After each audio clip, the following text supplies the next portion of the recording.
Well, welcome, guys. We appreciate you being here with us today. We're excited to hear your story. Sethera Therapeutics, I'm going to have you tell us a little bit about that, and then we'll go to AQ. I know that you're a life science company, and you're more of an environmental science company, but the challenge of capital raising is not much different. So, Karsten, start us off. Thank you, Kelvin. I appreciate it.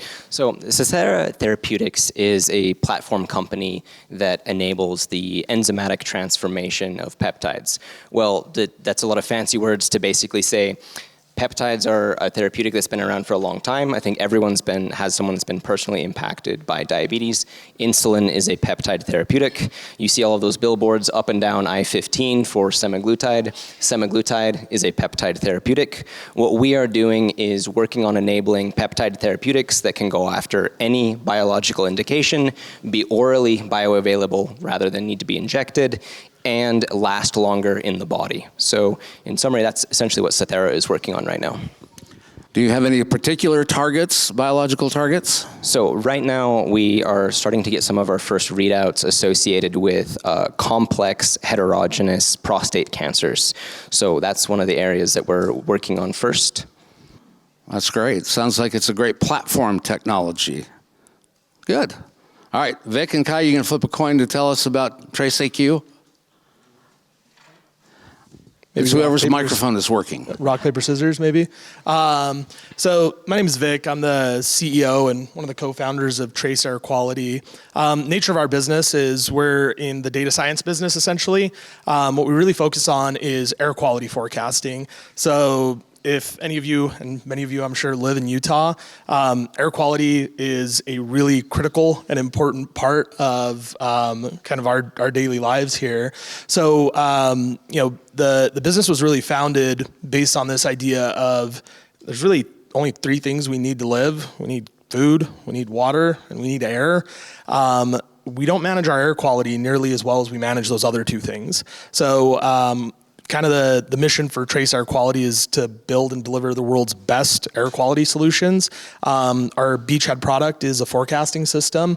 Spun out of the University of Utah. Kai, maybe you want to give a little bit of your background on the research that got it going?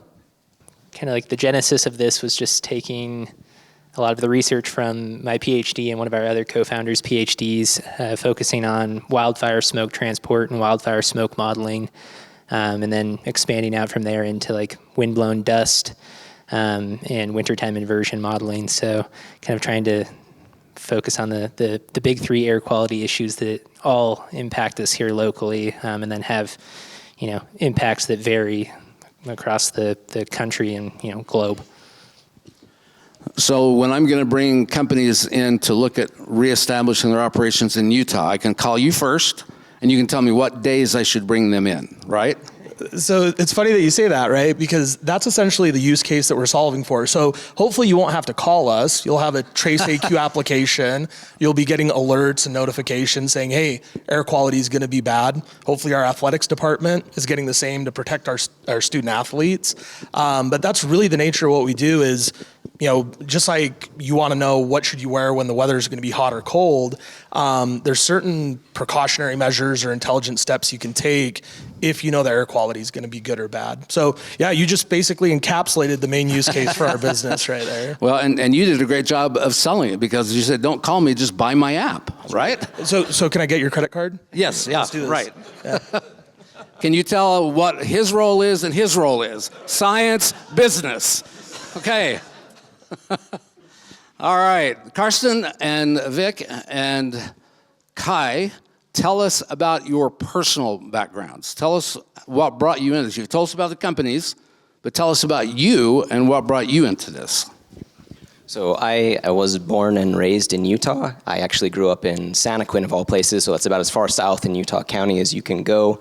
I've always loved the science. I went to UVU and actually did a triple bachelor in behavioral science, psychology, biology, and chemistry with an emphasis in biochem. I had to make a really tough decision on whether I was going to go, on the more medicine route or if I was going to go the research route. And I think that when push came to shove, I decided that I really wanted to focus on the research, and I'm very glad that I did. I did my PhD at the University of Utah under Vahe Bandarian, and he was an enzymologist. So I think that a lot of people think about enzymes in terms of how do you break things down? Well, the other piece of this too is enzymes actually build everything up in your body as well. What we found was there's a way of controlling very complex reactions and starting to generate really diverse sets of biological molecules. And that's really what started to move us forward into making Sethera. We saw something in the lab, we recognized that there was immense promise here, and then we've been working on building it into a commercializable venture. Okay, thank you. Kai? I guess I'm from Spokane, Washington. Enjoy a lot of outdoor activities. The reality of the Northwest, as is here, is that lots of smoke exposure, especially over like the last decade or so. The Northwest kind of has like the misfortune of being at the intersection of Canadian wildfire smoke and California wildfire smoke. So like, it seems like it's getting worse here. Well, I mean, we know it's getting worse here. It's getting worse significantly faster where I'm from. So just like an interest in dealing with wildfire smoke from that perspective. During undergraduate, I was just studying environmental sciences more generally. During my master's, kind of got into the fold with an atmospheric scientist, got a little bit more interested in what's going on kind of in the air around us. And then during my PhD, ended up out here in Utah, actually, studying wildfire activity and wildfire smoke in the western U.S. And so just kind of a big interest in like how can we leverage what we understand about wildfire smoke in the atmosphere to try to make people's lives better. And with a particular interest in just like where I'm from and trying to help people back home. So fair to say that your interest in smoking led you to this? Kai's new title will be Smoking Legend. On his office. All right. So I also grew up here in Utah. Grew up on the west side of the valley in Kearns. Came here to the University of Utah. Got both my undergrad and master's in information systems. After grad school, I moved out to the Bay Area. Went to work for an enterprise software company. Really, pretty much all of my adult professional life, I've been in product, user experience design, mostly early stage venture, some growth companies as well. So while we were out in the Bay Area, when my wife and I had our first child, we wanted to come back to Salt Lake City, and came back, went to work for a local tech company, Master Control. I was the head of their cloud division. And then just kind of a series of startups and early stage ventures since then. Also, I've taught here at the University of Utah about the last 10 years in entrepreneurship and marketing. By the way, like a great irony, I assume many of you guys may be teachers, but just like your students, you will not sit in like the first 3 rows. Like it'll fill in back there, but not up here, which I think is awesome. But yeah, I've been in Utah and part of this ecosystem for a good long while. Great. Well, John Beckstrand built quite a company out there, didn't he? Yeah, that's right. Yeah. He's in Cottonwood Heights. That's where I'm from. So yeah, the Beckstrand family's great. Yeah. So tell us a little bit about the capital raise. Each of your companies has had some success with your seed round funding. Tell us how much you've raised and how long it's taken. So Sethera has raised $3 million. We were legally ready on October 11th of 2024. We had really all of the funds secured, at least verbally, within 2 months, and we closed the round December 31st. It's funny, when you say it out loud, it sounds not so terrible. but we're going to get to that. But the reality of raising capital is really like cognitively intensive, time intensive, and takes a lot. So I joined with the research group. So there's 3 PhD researchers associated with TraceAQ Quality. Kai, my business partner, is full-time as the CTO. Derek Malia, Heather Holmes are also a part of the team. So they had been working on the technology through university grants and the like for almost 3 years. In about December of 2024, I kind of officially joined the company. I'd been kind of consulting and working with the company for the last 6 months before that. So December, I joined. January, I think we started our fundraise. February, we got our first term sheet for our lead. End of April, early May, we closed. I think it was end of April that we closed. So we raised a $1.25 million venture round. We did it as a priced round, if that means anything to anybody. So yeah, it seems like it goes in pretty quick succession, but it felt like a much longer time than that. Well, when you're raising money, it always seems like it's a long time, but both of you opened and closed your rounds within months. That's really quite fast even for a seed round like that. But for that to happen, there had to be preparation that went into that. You didn't just one day say, okay, we're going to go raise money, and you started. There had to be maybe some non-dilutive funding that came in ahead of that, and then you had to be working with sources that put money into the company. So talk to us a little bit about any non-dilutive funding that you had that assisted you to be prepared for your capital raise. And then what were your first steps? How did you approach it? How did you get it raised so quickly? What was your path? Let's start over here. I mean, in terms of non-dilutive funding, like for us, a lot of it was just leveraging related and overlapping grants or like kind of, funding that we already had that was, tied to building pieces of the ultimate product that we're putting together. And then in addition to that, working with the Energy Accelerator on campus to get some additional funding just to kind of get necessary compute resources and start scaling what we're actually trying to create, just so that, from the perspective of the technologist, like trying to create a demo product or a visual that we can actually put in front of somebody to express this is what we are doing, and then in words explain this is where we're going from there. Yeah. And then what about the capital raise? What was your path? How did you get that initial funding? Yeah, so one, shout out to the Energy Accelerator. Tom and Ainsley did just an amazing job preparing the company, helping me on board as the CEO. Not being an academic researcher, so I can't speak terribly intelligently to that experience, but knowing that look, the general idea there is we're trying to push the bounds of knowledge. Like if you're in academia, you're in research, what your job is to expand humanity's knowledge, right? The business side of that is a very different calculus. So a lot of the times what happens is you'll come up with research and you have some kind of novel idea or a solution. But really, for a startup to work, you have to have a problem to solve. And you end up in this kind of space where you have a solution in search of a problem. Really, really good startups, I think really good scalable companies, they know the problem, they know the pain point, they know who has the pain point, why they're paying for it, who would pay for it, how much would they pay for it.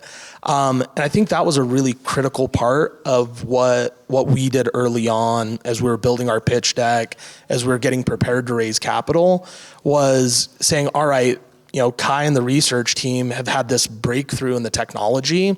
So now we have this potential solution, but what is the problem that we're trying to solve?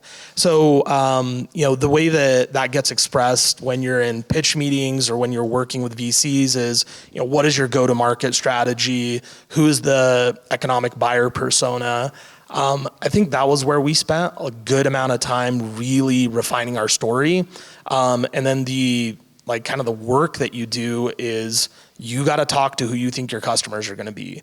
You've got to go out there and say, hey, would you buy this? Do you have this pain point? What do you currently use? Why doesn't it work? Why isn't it good enough?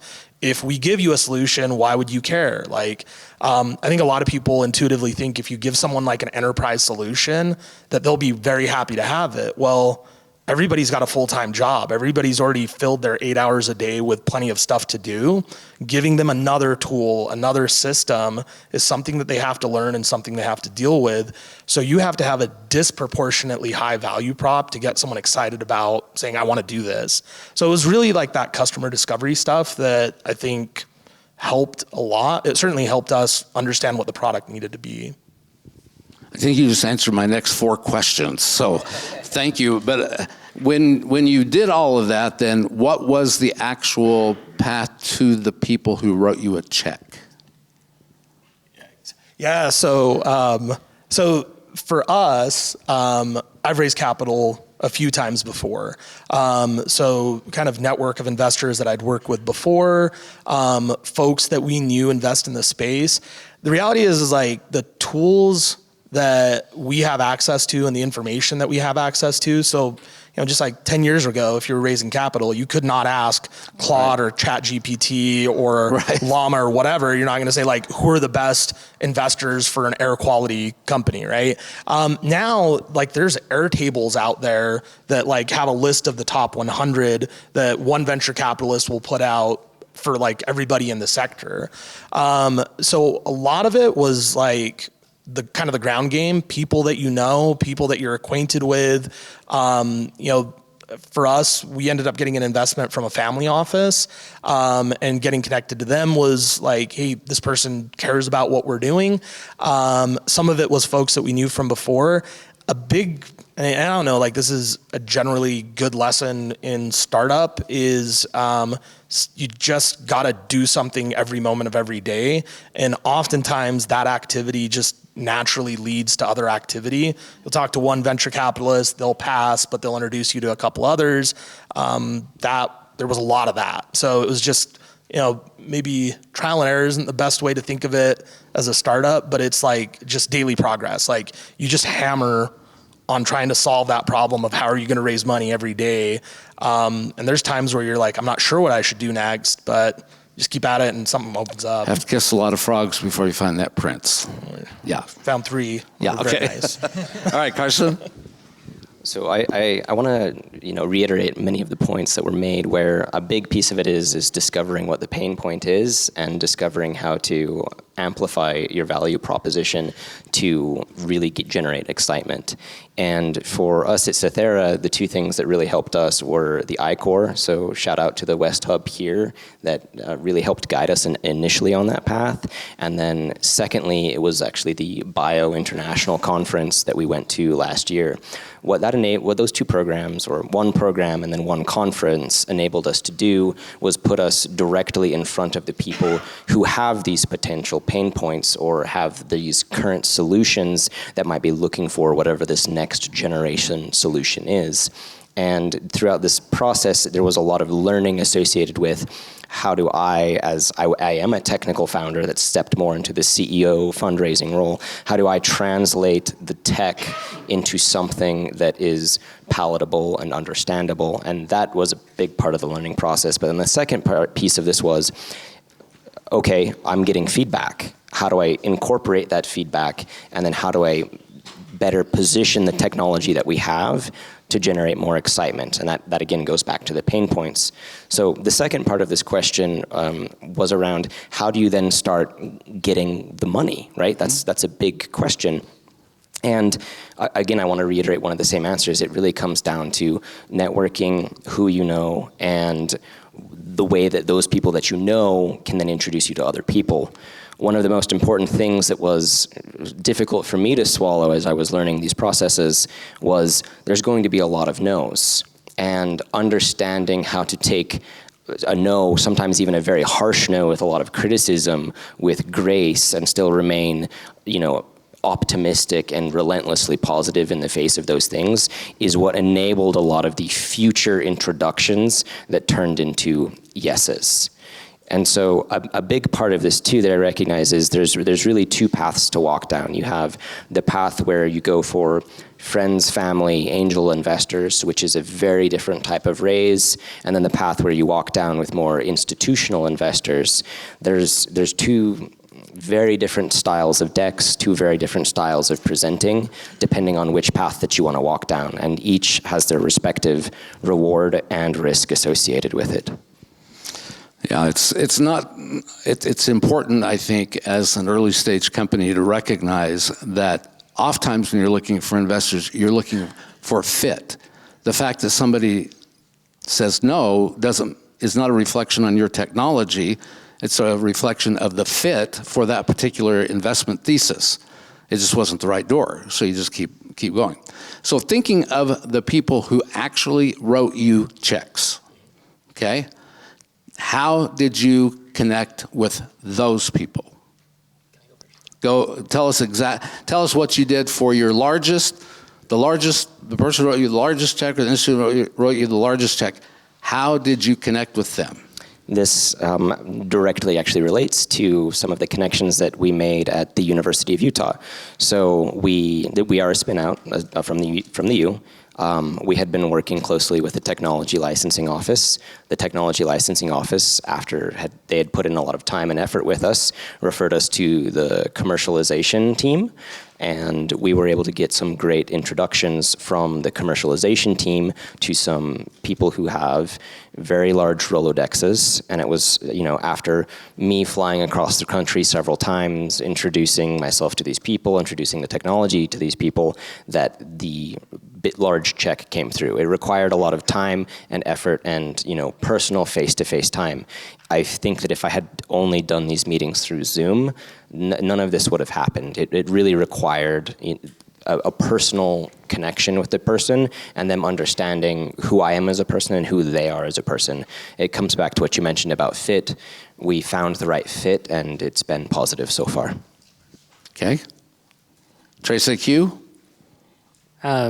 I believe, two of the three I know we met through the Energy Accelerator on campus again, so clearly that's a common thread in our answers here, is they've done a lot to help us along the way. And then I believe the third one, was it Aaron through the lead, yeah. Yeah, so then we met the third one through our lead investor, and he actually put us in touch with a number of potential people to sort of fill out the round, and then Vic had the challenging job of kind of marching his way through that line of people and pulling me in as needed to try to explain technology to them. And actually I want to go back to something Karsten said about the nose. Ultimately what gets a venture to function and work, and ultimately why they tend to go away, isn't running out of money or having bad customers or bad partners or market conditions. These are all things that are massive factors in the success of an enterprise. But ultimately, the thing that keeps something marching on is a group or someone that is incredibly highly motivated. Someone that's passionate about doing the thing that they're doing. And I think that's really important to communicate, because when you get those no's, right? In popular culture, when you hear this story, it's about having an idea and then ending up on your yacht. And that's not what this is. What this is, what starting a company, what starting a venture really is being asymmetrically motivated and passionate to the challenges that you have against you. You are just overpowering those challenges with your motivation. So when you get the no's, when you're not meeting the right people, when you're not getting the deal done, you've got to find a reason to get up the next day and keep at it. So I think one of the things at the core of our business that I find is that big motivation for me One, we're working on a problem that I'm like directly passionate about and I care about. Two, we have an awesome team. Like the group of people working at Trace, such cool people. And then three, I think like there's a really large viable economic opportunity. So for us to get our lead investor, so the way that it kind of shook out for us was we got that term sheet from our lead. And then once we got the lead, really excited about what we were doing, really enthusiastic, they became our best proponent to close the rest of the round. So they were it's a non-traditional kind of venture deal. So our lead investor actually was organized through an SPV. So not a traditional VC, but kind of operated and felt like a VC. Our second largest investor is a VC. And then our third largest is a family office. So it was kind of just like building that coalition, but a lot of it came from getting that lead on board. And going back to my previous point about kind of having that energy and motivation, you get into a pitch meeting, and if you're pitching someone that's deploying capital, they're seeing presentation after presentation after presentation. And you want to format your stuff sufficiently different that they're not bored by looking at something that's repetitious, but sufficiently the same so they're not like completely confused because you're doing things in such an odd way. But ultimately, like at the end of the day, the thing that carries someone across the line is like they're looking into you and saying, is this person going to stick with this when it's terrible? And do they care about the same things that I care about in terms of the capital I'm trying to deploy? And I think like for us, those things were easier because we had a great team. So it seems to me, based on the comments that you've made, there are several elements to having a successful seed round. Number one, having a technology that not only is effective, but addresses a real problem, not something that is a solution looking for a problem, but you can articulate to the investor what that problem is and how that can generate real results, number one. Number two, having people who are passionate about it, especially in the early stage. They have to believe that the management team is really all in and they're not just there for the paycheck. They are really there for the technology. And then thirdly, to raise the money, every one of you talked about that the funds that you actually had checks written were from sources that were referred to you. So having a warm introduction to an investor, not a cold call, but a warm introduction by someone who has credibility was critical.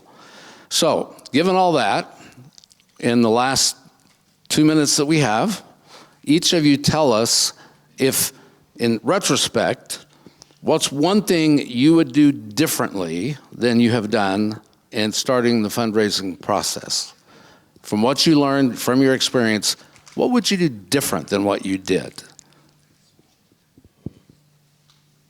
All right, Kai, you got your microphone up. Yeah, I feel like mine is pretty simple here. Like there was a period of time where we were trying to take this air quality forecasting and go forward in pursuit of starting a company, but we were 3 technologists with no business experience that ultimately like love our technology, have a lot of great ideas about how to keep improving it, but like at the end of the day, my focus is on the technology, not on like the business part necessarily. And so like needing to fill out our team with like a more diverse skill set and find somebody with fixed skills to like actually help us kind of pursue investors and answer some of those questions from the business perspective, not just our technology is really cool and this is why it's cool and this is why it's better than what's out there, but like, how does it actually solve problems for people?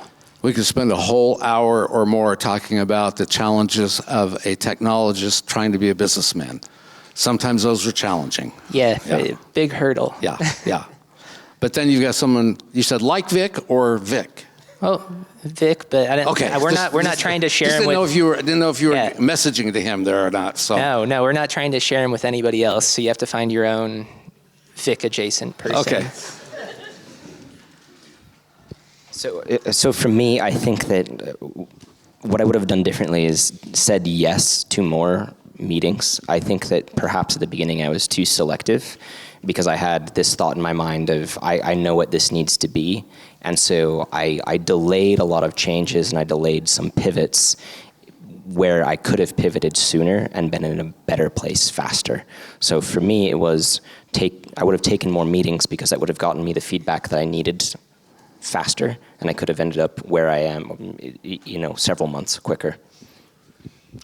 All right, Vic, last word. So Emphasis on word. Yes. So I think for me, the biggest thing was there's like this belief that venture capitalists or investors say no. They really don't say no.